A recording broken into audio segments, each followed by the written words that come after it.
Hello అండి. అందరికీ నమస్తే. అందరూ ఎలా ఉన్నారండి? బాగున్నారా? మేమైతే చాలా బాగున్నాం. మీరు కూడా చాలా చాలా బాగుండాలని కోరుకుంటుంది మీ హాసిని రాజుపుడి. ఈరోజైతే అందరికీ ఉపయోగపడే 15 రకాల కొత్త కొత్త బ్రహ్మాండమైన కిచెన్ టిప్స్ని అయితే మీకు షేర్ చేయబోతున్నాను. వీడియోనైతే స్కిప్ చేయకుండా చివరి దాకా చూడండి. తక్కువ ఆయిల్తో పూరీలను ఎలా కాల్చుకోవాలి, కుక్కర్లో పూరీలను ఎలా చేసుకోవాలనేది ఈరోజు వీడియో అండి. లాస్ట్ వరకు చూడండి. మీకు ఏ టిప్ నచ్చిందనేది కమెంట్ చేయండి. అలాగే వీడియో నచ్చితే ప్లీజ్ ఒక లైక్ అయితే ఇవ్వండి. మీరు ఒక లైక్ ఇవ్వడం వల్ల వీడియో చాలా మందికి అయితే సజెస్ట్ అవుతుంది. ప్లీజ్ అండి ఒక లైక్ అయితే చేసి ఇంకా వీడియోలోకి వెళ్ళిపోదాం. ఇప్పుడైతే ఫస్ట్ టిప్ చూడండి. మనమైతే ఇలాంటి కాటన్ బాల్స్ అయితే తెచ్చుకుంటూ ఉంటాం కదా. ఇవి నేను ఎక్కువగా నెయిల్ పాలిష్ని తీసేసుకోవడానికి అంటే రిమూవ్ చేసుకోవడానికి తెచ్చుకుంటూ ఉంటానన్నమాట. కాటన్ తోటి నెయిల్ పాలిష్ రిమూవర్ వేసి క్లీన్ చేసుకుంటూ ఉంటాను నెయిల్స్ను. మరి దీన్ని ఇలా కూడా వాడొచ్చని మీకు తెలుసా? ఇది మనకి చాలా బాగా ఉపయోగపడుతుందండి. ఫస్ట్ అయితే ఒక 2 తీసుకొని దాన్ని ఇలా వెడల్పుగా అనేసేసి దానిపైన ఒక 1 టేబుల్ స్పూన్ అంత రాక్ సాల్ట్ని అయితే వేయండి. అలాగే కొద్దిగా కంఫర్ట్ను కూడా వేయండి.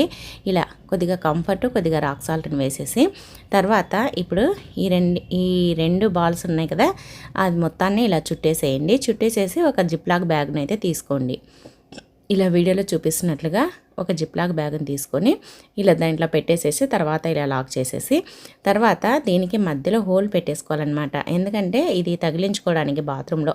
ఇది ఎందుకు చేస్తున్నానంటే చాలామంది ఎక్కువ మంది బంధువులు వచ్చినప్పుడు లేదంటే మనము బాత్రూమ్ స్మెల్ రాకుండా ఉండడానికి ఓడనీళ్ళని అవి ఇవి రకరకాలవి తెచ్చుకుంటూ ఉంటారు. మనీ వేస్ట్ చేస్తూ ఉంటారు.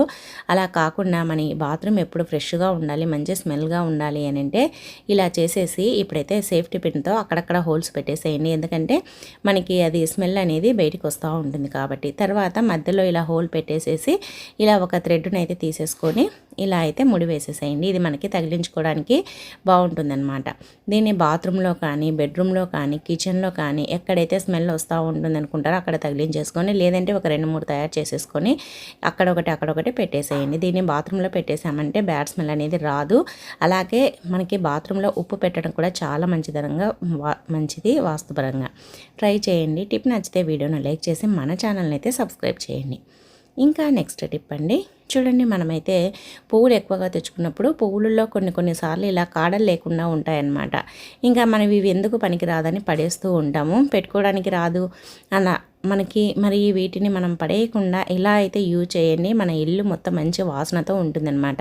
ఫస్ట్ ఏదైనా ఇలాంటి డిజైన్ ఉంటే తీసుకొని లేదంటే ఒక ప్లేట్ అయినా సరే తీసుకోండి. దాంట్లో వాటర్ పోసేసి కొద్దిగా సాల్ట్ అలాగే కొద్దిగా వంట సోడా అయితే వేయండి. సాల్ట్ అంటే రాక్ సాల్ట్ అయినా వేయండి, నార్మల్ అయినా వేయండి. ఇలా వేసేసి తర్వాత దీంట్లో ఇలా పువ్వులను అయితే పెట్టేసేయండి. ఇలా వేసి పెట్టడం వల్ల మనకి పువ్వులు దగ్గర ఒక 1 వీక్ వరకు చాలా ఫ్రెష్గా ఉంటాయన్నమాట. చాలా బాగుంటాయి. వీలైతే అప్పుడప్పుడు వాటర్ అయితే చేంజ్ చేయండి. ఇలా పెట్టుకోవడం వల్ల మనకి హాల్లో టీపాయ్ పైన కానీ ఎక్కడైనా షోకేస్ గుళ్ళో కానీ పెట్టుకున్నామంటే చూడడానికి చాలా అందంగా కనిపిస్తుంది.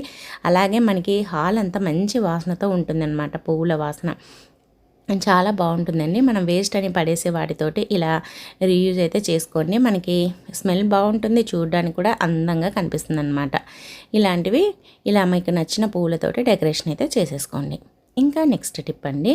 నెక్స్ట్ టిప్ ఏంటంటే చూడండి, మనమైతే ఏదైనా మాయిశ్చరైజర్ క్రీమ్లు అవి ఇవి తెచ్చుకుంటూ ఉంటాం కదా. ఒక్కోసారి డేట్ అయిపోయిందని పక్కన పడేస్తూ ఉంటాము. లేదు అన్న డేట్ అయిపోకపోయినా కూడా ఇవైతే తీసేసుకోండి. ఇది మనకి ఎందుకు అంటే చెప్తాను.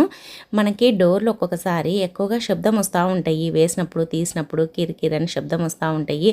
ఆ శబ్దం వల్ల నిద్రపోయేట వాళ్ళకు డిస్టర్బెన్స్గా ఉంటుంది. చిన్నపిల్లలు ఉన్నారనుకోండి, పడుకున్నప్పుడు డోర్ తీసినా వేసినా కూడా లేస్తూ ఉంటారు పిల్లలు. మరి డిస్టర్బెన్స్ లేకుండా ఉండాలి అని అంటే ఇలాంటి మాయిశ్చరైజర్ క్రీము ఇలాంటి మనకి స్క్రూలు ఉంటాయి కదా బిగించే చోట డోర్కి, అక్కడైతే అప్లై చేయండి. ఇలా అప్లై చేయడం వల్ల మనకి డోర్ అనేది వేసినప్పుడు కానీ తీసినప్పుడు కానీ శబ్దం రాదనమాట. అలాగే ఇలా గడియల దగ్గర కూడా పెట్టేసామంటే స్మూత్గా ఉంటాయన్నమాట. ఆయిల్ కూడా వేయచ్చు, కానీ ఆయిల్ అంతా జిడ్డుగా అయిపోతుంది కాబట్టి మాయిశ్చరైజర్ అయితే చాలా బాగుంటుందన్నమాట. ట్రై చేయండి. అలాగే మనకి చిలుము కూడా పట్టకుండా ఉంటాయి. ఇంకా నెక్స్ట్ టిప్ అండి. చూడండి మనమైతే పిస్తానైతే తెచ్చుకుంటాం కదా, పిస్తా పప్పును. పిస్తా పప్పు మనం తెచ్చుకున్నప్పుడు బాగా టేస్టీగా అంటే క్రిస్పీగా అనిపిస్తూ ఉంటుంది. కొన్ని రోజులు అలానే పెట్టేసామంటే మెత్తబడిపోతూ ఉంటాయన్నమాట. అలా మెత్తబడకుండా ఫ్రెష్గా ఉండాలి అని అంటే ఇలా అయితే చెయ్యండి. అలాగే మనకి దీనికి చీమలు అలాంటివి పురుగులు పట్టకుండా ఉంటాయన్నమాట. మనమైతే ప్రతిరోజు పిస్తానైతే తింటూ ఉంటాం కదా, మరి పిస్తా పప్పును ఇలా అయితే స్టోర్ చేసుకోండి. ఫస్ట్ అయితే ఒక ప్లాస్టిక్ బాక్స్ అయితే మంచిగా ఉండేటివి తీసేసుకోండి. దాన్ని నీట్గా శుభ్రంగా కడిగి తడి లేకుండా తూడ్చేసి తర్వాత దీంట్లో ఈ పిస్తా పప్పునైతే వేసేసేయండి. వేసేసి ఇప్పుడైతే దీంట్లో కొన్ని లవంగాలను వేసేసామంటే ఇంకా చీమలు పట్టవు, అలాగే క్రిస్పీగా బాగుంటాయన్నమాట. ట్రై చేయండి. ఇంకా నెక్స్ట్ టిప్ అండి, చూడండి ఆనియన్తో ఇలా చేశారంటే మీరే ఆశ్చర్యపోతారు. మనకి ఆనియన్ వల్ల చాలా బెనిఫిట్స్ అయితే ఉంటాయన్నమాట. మరి ఆనియన్తో ఎలా యూజ్ చేసేసుకోవాలి, దీన్ని ఎందుకు, దీనివల్ల బెనిఫిట్ ఏంది అనుకుంటున్నారా, చెప్తాను చూసేసేయండి. ఫస్ట్ అయితే ఆనియన్కి పైన పొట్టు తీసేసేయండి, లేదంటే పొట్టు ఉన్నా పర్లేదు. తర్వాత మధ్యలో ఇలా హోల్ మాదిరి అయితే చేయండి, కింది వరకు కాకుండా కింద కొద్దిగా గ్యాప్ ఉండి మధ్యలో ఇలా హోల్ మాదిరి అయితే చెయ్యండి. మనకు ఇప్పుడు వర్షాకాలం స్టార్ట్ అయింది కాబట్టి మనకి సాయంత్రం అవ్వగానే విపరీతమైన దోమలు వచ్చేస్తూ ఉన్నాయన్నమాట. ఇంకా సాయంత్రం 5 అవ్వగానే తలుపు తీసామంటే ఇంక ఇంటిండా దోమలే ఉంటాయి. మరి దోమల కోసము దోమల కోసం ఆల్అవుట్లు, తర్వాత జెట్ కాయిల్స్ అవన్నీ వాడుతూ ఉంటారు కదా, అవి చిన్నపిల్లలు ఉన్న పెద్దవాళ్ళు ఉన్న అవి పడవన్నమాట. అలాంటప్పుడు ఇలా ఆనియన్కి మధ్యలో హోల్ చేసేసి దాంట్లో ఒక 4 లవంగాలు అలాగే ఒక కర్పూరం బిళ్ళ వేసేసి తర్వాత దీనిలో నువ్వుల నూనె కానీ లేదు అని అంటే వేప నూనె కానీ వేసేసి ఇలా ఒత్తి పెట్టేసేసి ఇంకా వెలిగించేసేయండి. ఈ స్మెల్కి, ఆ కర్పూరం స్మెల్, లవంగాల స్మెల్, ఆనియన్ స్మెల్కి, ఆ వేప నూనె స్మెల్కి ఇంకా దోమలు అనేది ఒక్కటి కూడా రావన్నమాట. ఇది హెల్త్కి కూడా మంచిది. ఆల్అవుట్లు వాటి వల్ల హెల్త్ కూడా పాడైపోతుంది. చిన్నపిల్లలకైతే ఒక్కొక్కసారి పడవన్నమాట. అందుకోసమని ఇలా న్యాచురల్ రెమెడీని అయితే ట్రై చేయండి. ఒక్క దోమ కూడా ఇంట్లోకి రాదు, వచ్చినా వెళ్ళిపోతాయి లేదంటే చచ్చిపోతాయి అన్నమాట. ట్రై చేయండి, చాలా బాగా యూజ్ అవుతుంది. ఇంకా నెక్స్ట్ టిప్ అండి, 6th టిప్. చూడండి మనమైతే అల్లంనైతే ఇలా చేశారంటే ఇంకా దగ్గు, జలుబు, గొంతు నొప్పి ఉన్నా, గొంతు నసనసా ఉన్నా తగ్గిపోతుంది. అలాగే ఇది డైలీ చేయడం వల్ల మనకి డైజెషన్ ప్రాబ్లం కూడా ఉండదు, అలాగే వెయిట్ లాస్ కూడా అవుతారనమాట. ఫస్ట్ అయితే అల్లాన్ని కొద్దిగా తీసేసుకొని కొద్దిగా పైన చెక్కునంత తీసేసేసి ఇలా చాకుకైతే గుచ్చండి. దీన్ని లైట్గా వేడి చేయాలన్నమాట. లోపల వరకు ఉడకాల్సిన అవసరం లేదు, జస్ట్ వేడి చేయాలి అంతే. వేడైతే సరిపోతుంది. ఇలా వేడి చేయాలన్నమాట. ఇలా వేడి చేసామంటే ఇప్పుడు మనం దీన్ని వేడి చేసేసి ఇది బాగా వేడిగా అంటే పూర్తిగా వేడి కాకుండా గోరువెచ్చగా ఉన్నప్పుడు దీన్ని మనం నోట్లో పెట్టేసుకొని బుగ్గకి దీన్ని చప్పరిస్తూ దీని రసాన్ని మింగుతూ ఉన్నామంటే గొంతు నొప్పి కానీ, దగ్గు, జలుబు పోతుంది. వెయిట్ లాస్ కూడా అవుతారనమాట. చాలా బాగుంటుంది, ట్రై చేయండి. ఇంకా నెక్స్ట్ టిప్ అండి, చూడండి మనమైతే బియ్యంలో పురుగులు పడుతూ ఉంటాయన్నమాట. చెక్క పురుగు, తెల్ల పురుగు. చెక్క పురుగు అన్న చెరిగితే పోతుంది, కానీ ఇంకా తెల్ల పురుగు పట్టిందంటే ఇంకా మనం బియ్యాన్ని అసలు అన్నం చేసుకోవాలన్నా కూడా భయం వేస్తూ ఉంటుంది. ఒక్క గ్లాసు బియ్యం చెరుకోవాలంటే గంటల టైం పడుతుందన్నమాట. అందుకోసమని బియ్యం పురుగు పట్టకుండా ఉండాలంటే ఇలా అయితే చెయ్యండి. ఇంకా ఎన్ని రోజులున్నా పురుగు పట్టదనమాట. ఫస్ట్ అయితే కొన్ని మిరియాలను అయితే తీసేసుకోండి. ఇలా ఒక టిష్యూ పేపర్ తీసుకొని 1 కానీ 2 కానీ బియ్యం క్వాంటిటీని బట్టి తర్వాత ఆ టిష్యూ పేపర్లో కొన్ని మిరియాలను వేయండి. అలాగే ఒక 1/2 టేబుల్ స్పూన్ అంతా పసుపును కూడా వేయండి. వేసేసి ఇప్పుడు దీన్ని ఇలా ప్యాకెట్ మాదిరి కట్టేసేయండి. ఇలా చుట్టేసేసి తర్వాత ఇలా చూడండి అటు ఇటు మడవాలన్నమాట. దీనికి రబ్బర్ బ్యాండ్ వేయాలి. ఓపెన్లో ఉంటే అది మళ్ళీ దాంట్లో బియ్యంలో పడిపోవడం అలా జరుగుతుందన్నమాట. అందుకని ఇలా రబ్బర్ బ్యాండ్ అయితే వేసేసేయండి. ఇలా వీడియోలో చూపిస్తున్నట్లుగా ఇలా రబ్బర్ బ్యాండ్ వేసేసి మనము దీన్ని బియ్యం బస్తాలో పెట్టేసుకోవాలన్నమాట. ఇంకా బియ్యం బస్తాలో పెట్టేసామంటే పురుగు అనేది పట్టవన్నమాట. ఈ స్మెల్కి, ఈ ఘాటుకి ఇలా పెట్టేసేసేయండి బియ్యం బస్తాలో. నేనైతే ఈ బియ్యం బస్తాలో ఊరు నుంచి తెచ్చుకున్నాను, కానీ అసలు టైం లేక ఇంకా బిజీగా ఉండేసి పెట్టలేకపోయానమాట. ఊర్లో తిరగడం అనేది ఎక్కువైపోయి. అందుకోసమని చూడండి చెక్క పురుగులు అయితే పట్టేశాయి. ఇంకా తెల్ల పురుగు అయితే రాలేదు, కానీ చెక్క పురుగు అయితే పట్టేశాయి. పిండి కూడా చేస్తున్నాయి బియ్యాన్ని. అందుకోసమని ఇలా పెట్టేశామంటే ఇంకా స్మెల్కి అవి చచ్చిపోతాయన్నమాట. లేదంటే దాంట్లో నుంచి బయటికి వచ్చేస్తాయి. ఇంకా బియ్యం అనేది పురుగు లేకుండా నీట్గా ఉంటాయన్నమాట. ట్రై చేయండి.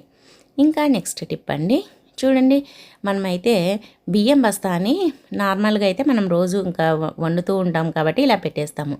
ఎక్కడికైనా ఊర్లకి కానీ లేదంటే టూర్లకు వెళ్ళేటప్పుడు ఒక 10 డేస్ ఊర్లకు వెళ్ళాలి అనుకోండి, మనం ఇలా పెట్టేసామంటే నార్మల్గా దాంట్లోకి చీమలు, పురుగులు, అలాగే బల్లులు కూడా పోతూ ఉంటాయన్నమాట. ఇంకా ఎలుకలు ఉన్నాయంటే ఇంకా ఎలుకలు దాంట్లోకి వెళ్ళేసి గలీజ్ కూడా చేస్తూ ఉంటాయి. మరి అటువంటి టెన్షన్ లేకుండా ఇలా గాజు ఉంటుంది కదా, మన ఇంట్లో మెటల్ గాజులు లేదంటే ఇలాంటి మనము సైడ్కు గాజులు తెచ్చుకుంటూ ఉంటాం, అవి నల్లగా అయిపోయిన తర్వాత పడేస్తూ ఉంటాము. పడేయకుండా అయితే పెట్టేసుకున్నామంటే ఇలా బియ్యం బస్తాకి మనం కట్టేదానికంటే ఇలా గాజునైతే తొడిగేసేయండి. ఇలా తొడిగేసామంటే ఇంకా దేంట్లోకి అసలు ఏమీ పోవు అన్నమాట. చూడండి అస్సలు ఓపెన్ ఉండదు, అది టైట్గా ఉంటుంది. పురుగులు కానీ బల్లులు కానీ ఎలుకలు కానీ ఏమి పోవు, టెన్షన్ లేకుండా ఉంటుందన్నమాట. మనం ఊర్లోకి వెళ్ళినా కూడా మళ్ళీ వచ్చిన తర్వాత వండుకోవాలన్నా దీంట్లో ఎలుకలు తిరిగాయేమో బల్లులు తిరిగాయేమో అనే టెన్షన్ ఉంటుంది. అటువంటి ప్రాబ్లం లేకుండా ఉంటుందన్నమాట. ఎలుకలు బల్లులు ఎక్కువగా ఉండే వాళ్ళైతే ఈ టిప్ని అయితే ట్రై చేయండి. మళ్ళీ తీయడానికి కూడా చాలా ఈజీగా ఉంటుంది, పెట్టుకోవడానికి కూడా ఈజీగా ఉంటుంది. ట్రై చేయండి. అలాగే టిప్ నచ్చితే వీడియోను లైక్ చేయండి.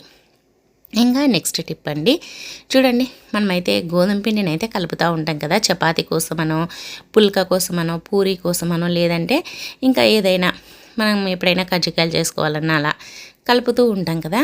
మరి పిండిని నార్మల్గా కలపాలంటే చాలా టైం పడుతుంది. లేదు ఎక్కువ మంది బంధువులు వచ్చారంటే ఇంకా ఎక్కువగా కలపాలంటే చెయ్యి కూడా నొప్పి తీస్తూ ఉంటుంది. మరి చెయ్యి నొప్పి పుట్టకుండా చెయ్యి పెట్టి కలపాల్సిన అవసరం లేకుండా ఈ విధంగా మిక్సీ జార్లో అయితే వేయండి. మీకు ఎంత పిండి కావాలనో అంత. తర్వాత దాంట్లో కొద్దిగా సాల్ట్ని వేసేసి కొన్ని పాలనైతే వేసేసేయండి.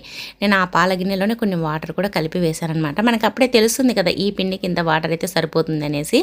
అలా అయితే పోసేసుకోండి. లేదు అని అంటే మిక్సీ పట్టేటప్పుడు ఇంకా కొద్దిగా గట్టిగా అనిపిస్తే కొన్ని వాటర్ అయితే వేయండి. ఎక్కువగా వేసుకోవద్దు, తక్కువగా వేసుకున్నా మళ్ళీ ఒకసారి వేసేసి వాటర్ తిప్పేసేయచ్చు అనమాట. ఇలా మనం ఎన్ని కేజీల పిండిని కలుపుకోవాలన్నా ఈ విధంగానే పిండి ఎంత మిక్సీ జార్లో పడుతుందో అంత వేసేసుకొని తర్వాత ఉప్పు, కొన్ని పాలు, కొన్ని వాటర్ వేసుకొని పట్టేసుకోండి.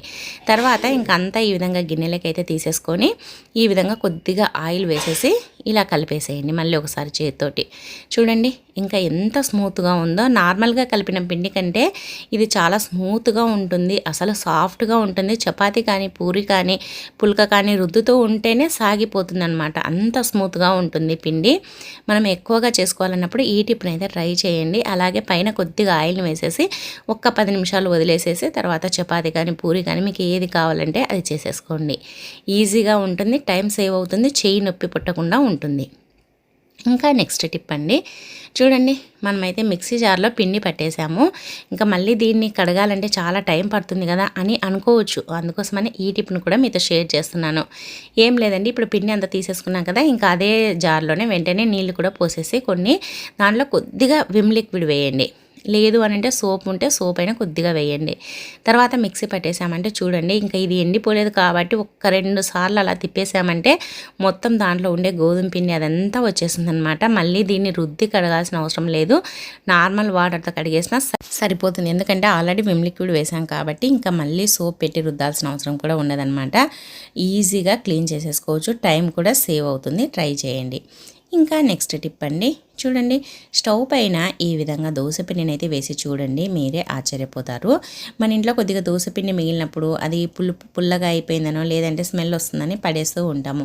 కానీ పడేసేటప్పుడు ఈ విధంగా స్టవ్ పైన అయితే వేయండి. స్టవ్ పైన వేసి ఇలా రుద్దడం వల్ల స్టవ్కు ఉండే జిడ్డు మొత్తం పోయి మనకి అది బియ్యం పిండి కదా, దోసపిండి అంటే బియ్యం పిండి మనకి క్లీనింగ్ పర్పస్కి చాలా బాగా ఉపయోగపడుతుంది అనమాట. అందుకోసమని ఈ విధంగా కనుక స్టవ్ గట్టు, స్టవ్ అలాగే స్టవ్ బ్యాక్ సైడు అలాగే టైల్స్ ఉంటే టైల్స్, లేదు అని అంటే ఇలా వాల్పేపర్ ఉన్న రుద్దేసేయండి. ఇలా మనం రుద్దేసి తర్వాత వాటర్ వేసి కడిగేసామంటే స్టవ్ అనేది తలతల మెరుస్తుందనమాట, కొత్త దానిలా ఉంటుంది. మనం ఎక్కువగా పిండి వంటలు చేసినప్పుడు కూడా అదే స్మెల్ వస్తూ ఉంటుంది కదా స్టవ్ పైన. మళ్ళీ ఏం చేయాలన్నా ఇలా మనం దోసపిండితో కనుక రుద్ది కడిగేసామంటే అసలు ఆ స్మెల్ అనేది రాదు. అలాగే ఆ పిండితోటే ఇలా గిన్నెలు, తర్వాత గ్లాసులు, మనకి స్టవ్కు ఉండే స్టాండ్లు అన్నీ క్లీన్ చేసేసుకోవచ్చు అనమాట. చాలా బాగా యూజ్ అవుతుందండి. పిండిని పుల్లగా అయిందని పడేసేటప్పుడు ఈ టిప్ని అయితే ట్రై చేయండి. వేస్ట్గా పడేయకుండా ఇలా చేసామంటే మనకి స్టవ్ గట్టు కూడా నీట్గా ఉంటుందన్నమాట.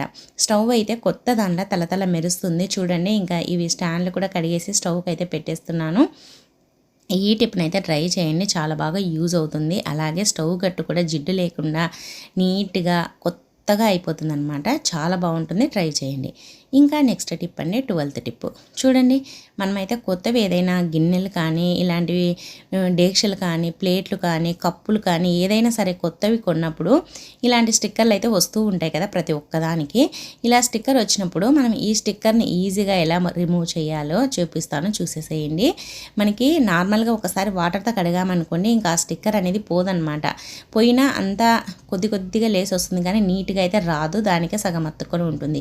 అలా కాకుండా కొత్త తెచ్చినప్పుడే ఈ విధంగా స్టవ్ పైన లైట్గా వేడి చేయండి, కొన్ని సెకండ్లు, ఎక్కువ కూడా అవసరం లేదు, జస్ట్ ఒక 20 సెకండ్స్ అలా వేడి చేయండి. వేడి చేసేసి తర్వాత ఈ స్టిక్కర్ని అయితే తీసేసేయండి.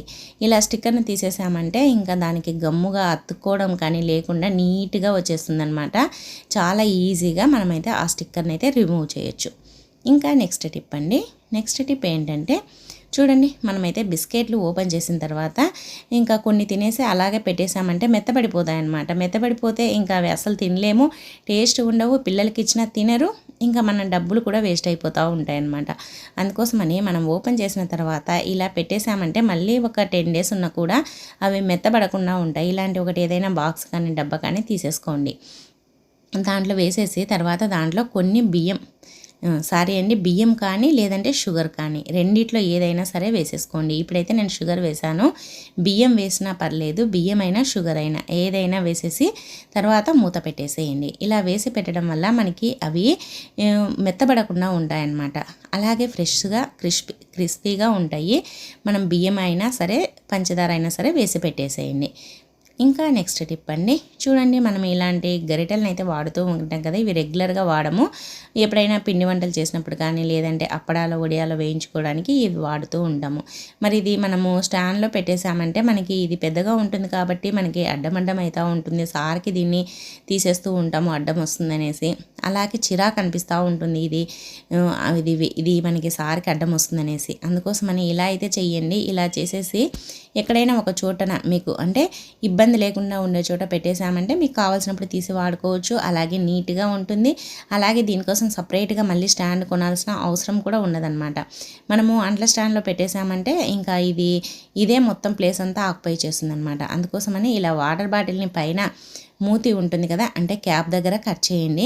ఇలా కట్ చేసేసుకొని తర్వాత దీన్ని అయితే ఇలా చూడండి, దీంట్లోకి పడుతుంది కాబట్టి ఇంకా దీనికైతే డబల్ టేప్ ప్లాస్టర్ అయితే వేస్తున్నాను. ఇలా డబల్ టేప్ ప్లాస్టర్ వేసేసి దీన్ని మీకు ఎక్కడైతే మీకు ఇబ్బంది లేకుండా అడ్డం లేకుండా ఉంటుందో ఆ ప్లేస్లో దీన్ని ఇలా పెట్టేసేయండి. ఇలా పెట్టేసేసి ఇప్పుడు దీనికి ఇలా వేసేసామంటే ఇంకా నీట్గా ఉంటుందన్నమాట, అస్సలు పడిపోదు. అలాగే మనకి దీనివల్ల మనకి ఇబ్బంది లేకుండా ఉంటుంది. ప్రతిసారి తీయడం పెట్టడం లేకుండా మనం ఇలా పెట్టేసుకున్నామంటే కావాల్సినప్పుడు తీసుకోవచ్చు, మళ్ళీ అవసరం లేదన్నప్పుడు పెట్టేసుకోవచ్చు. ఇంకా నెక్స్ట్ టిప్ అండి. చూడండి, మనము టిష్యూ పేపర్స్ని అయితే వాడుతూ ఉంటాం కదా. మనం ఏదైనా డీప్ ఫ్రై ఐటమ్ చేసినప్పుడు టిష్యూ పేపర్ పైన వేస్తూ ఉంటాము, ఆయిల్ అంతా పీల్చేస్తుందనేసి. మరి టిష్యూ పేపర్ని ఇలా కనుక కట్ చేసామంటే మనకి అవి ఒక్కోసారి మనం ప్యాకెట్ని పట్టుకున్నప్పుడు పడిపోతూ ఉంటాయి అన్నమాట, మొత్తం పడిపోతాయి. లేదు అని అంటే దుమ్ము పట్టడం అలా జరుగుతూ ఉంటుంది. అలా కాకుండా టిష్యూ పేపర్స్ని ఇలా మధ్యలో పట్టేసుకొని ఇలా తిప్పేసేయండి. ఇలా తిప్పేసేసి మధ్యలో కనుక కట్ చేసామంటే చూడండి కరెక్ట్గా మధ్యలో అయితే కట్ అయిపోతుంది. అలాగే మనం తీసుకోవడానికి పెట్టడానికి చాలా ఈజీగా ఉంటుందన్నమాట. మనం ఇలా తీసుకోవచ్చు. ఒకవేళ ఎక్కువ వచ్చినాయంటే మళ్ళీ ఆ హోల్లో నుంచి లోపల కూడా పెట్టేసేయచ్చు. మనకి దుమ్ము పట్టకుండా ఉంటుంది. మనకి దుమ్ము పడతాయి అనుకుంటే ఇలా తిప్పిచ్చేసి పెట్టేసామంటే ఇంకా పడిపోయే ఛాన్స్ ఉండదు, దుమ్ము పట్టవు, నీట్గా ఉంటాయి, కొత్తగా ఉంటాయి ఎన్ని రోజులున్నా.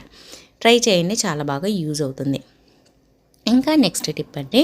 చూడండి, మనమైతే ఇలాంటి కేబుల్ని అయితే వాడుతూ ఉంటాం కదా ఛార్జింగ్ కోసమని. ఒక్కోసారి మనం హడావిడిగా ఉన్నప్పుడు కానీ లేదు అని అంటే మనకి టైం ఎక్కడికైనా వెళ్ళాలన్నప్పుడు టైం అయితే ఉంటుందనేసి మనము గబా పెట్టేస్తూ ఉంటాము.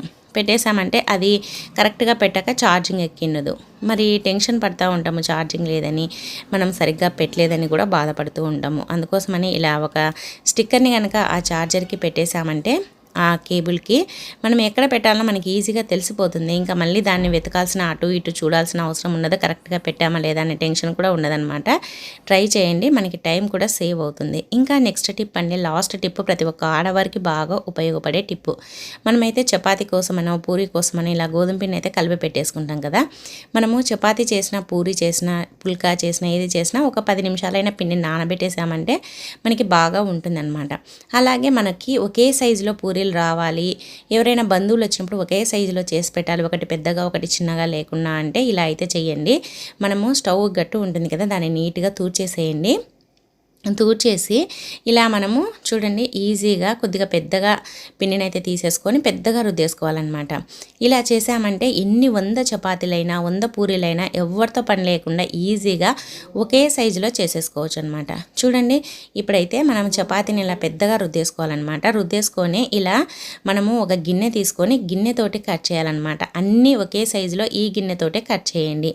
ఎన్ని పూరీలు చేసినా 100 పూరీలు చేసినా సరే ఇదే గిన్నెతో కట్ చేసామంటే అన్నీ ఒకే సైజులో వస్తాయి, ఒకేలాగా ఉంటాయి అన్నమాట. మన ఇంటికి బంధువులు వచ్చినా కూడా వాళ్ళకి పెట్టడానికి కూడా చాలా నీట్గా ఉంటుందన్నమాట. అలాగే చిన్నపిల్లలు ఉన్నప్పుడు ఇలా చిన్న గిన్నెలతో కట్ చేయండి, వాళ్ళకి చిన్న చిన్నగా ఇలా పానీపూరిలాగా వస్తాయన్నమాట. చాలా బాగుంటాయి. ఇలా మనం చేసుకున్నామంటే ఒక్క చపాతీ పైన ఇన్ని పూరీలను అయితే ఒత్తేసుకున్నాం కదా, ఇలా మనం ఒకేసారి పెద్ద చపాతీని చేసుకొని ఇలా మనమైతే మనకు కావాల్సినన్ని అయితే కట్ చేసుకోవచ్చు అనమాట. పూరీలని అన్నీ ఒకే సైజులో ఉంటాయి, నీట్గా ఉంటాయి, చూడడానికి కూడా చక్కగా ఉంటాయి. అలాగే మనము కడాయిలో పూరీలను కాల్చాలంటే కడాయి వెడల్పుగా ఉంటుంది కాబట్టి ఎక్కువ ఆయిల్ అయితే పడుతుందన్నమాట. అలా కాకుండా ఇలా కుక్కర్ ఉంటుంది కదా, కుక్కర్లో చూడండి ఇలా ఆయిల్ అయితే వేసేసేయండి, మూత పెట్టాల్సిన అవసరం లేదు. ఇలా ఆయిల్ వేడెక్కిన తర్వాత తక్కువ ఆయిల్ ఉన్నా సరిపోతుందన్నమాట. నేనైతే ఎక్కువ ఆయిల్ కూడా వేయలేదు, తక్కువ ఆయిల్లోనే మనం ఇలా వేసేసి పూరీలను అయితే కాల్చుకోవచ్చు అనమాట. ఇలా తక్కువ ఆయిల్ ఉన్న మనం పూరీలను నీట్గా పొంగుతూ వస్తాయి. అలాగే మనకి ఎవరైనా బంధువులు వచ్చినప్పుడు ఆయిల్ సరిపోదు ఇన్ని పూరీలు చేయాలంటే అని టెన్షన్ లేకుండా మనకి ఆయిల్ తక్కువగా ఉన్నా సరే ఇలా పూరీలను అయితే కొద్దిగా ఆయిల్లో కూడా కాల్చేసుకోవచ్చు అనమాట. ఇలా మనకి పూరీలు తినాలనిపించినప్పుడు ఆయిల్ లేదని టెన్షన్ పడాల్సిన అవసరమే ఉండదు. ఇలా మనం కుక్కర్లో చేసేసుకున్నామంటే ఈజీగా ఉంటుంది, తక్కువ ఆయిల్లో ఎన్ని పూరీలైనా కాల్చుకోవచ్చు, అలాగే ఒకే సైజులో కూడా చేసుకోవచ్చు అనమాట. నచ్చిందా మరి? నచ్చితే వీడియోను లైక్ చేయండి. సో ఇవండి ఈరోజు 17 రకాల టిప్స్. ఎలా ఉన్నాయండి, నచ్చాయా? నచ్చితే వీడియోను లైక్ చేయండి. అలాగే మీకు ఏ టిప్ నచ్చింది అనేది కమెంట్ చేయండి. అలాగే మన ఛానల్లో ఇంకా చాలా రకాల టిప్స్ ఉన్నాయండి, ఒకసారి వెళ్ళి చూడండి. ఈ వీడియో చూసినందుకు థ్యాంక్ యూ అండి. Thank you for watching. మరి ఒక వీడియోతో మళ్ళీ కలుద్దాం. అంతవరకు అందరికీ బాయ్ అండి.